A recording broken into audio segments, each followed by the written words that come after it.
One of our friends, wedding and traditional marriage. I feel like I'm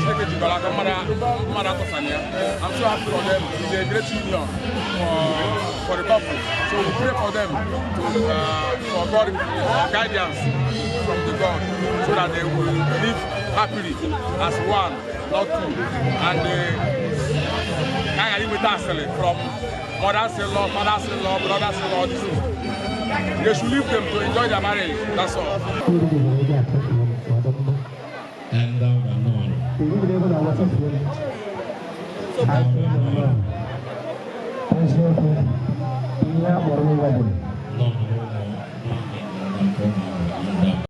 Ụkọchukwu enyere bụ ọtụtụ ngọzi n'ụlọ ụka ka ndị nne ebe a ebe ga-ekpere ebe a nyekwa ha ọtụtụ ngọzi mbụ ndị wara ọjị mana ka eme ihe ka a na-esi eme ka akwụsoro ibe wee gbaa mmanụ na bịa mala na ka nna ya Chineke pụrụ m ife niile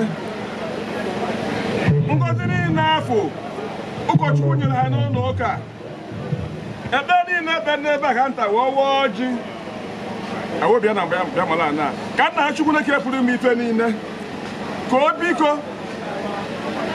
ebumnobi anyị niile na ebumnobi Obiora na nwunye ya ha ji kpaa n'ụbọchị taa ka ya bụ Chineke nna mezuolu ha ya mezuolu anya karịa ebumnobi anyị ife dịbla site na Jizọs Kraịst bụ onye nwe anyị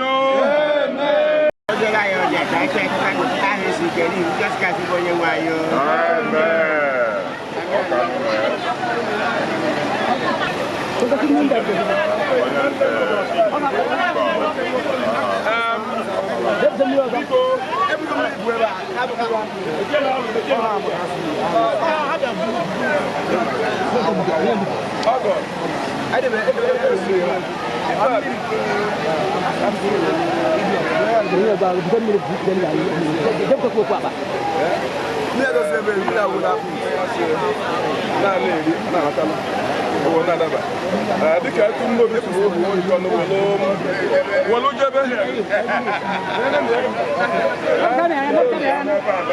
ọmụọsa ya dịka amara ya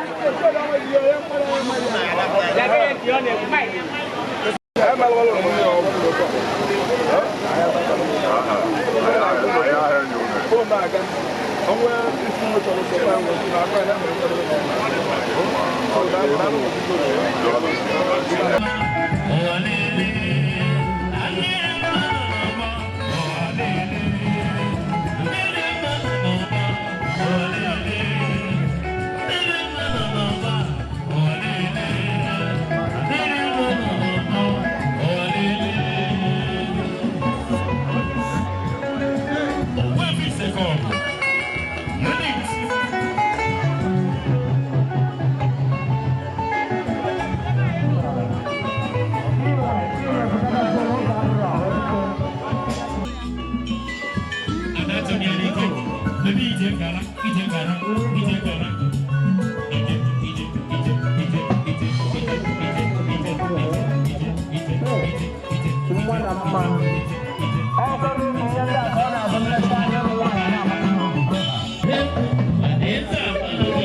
House of Sewa Entertainment, Sewa ENT TV, promoting African culture, custom and tradition.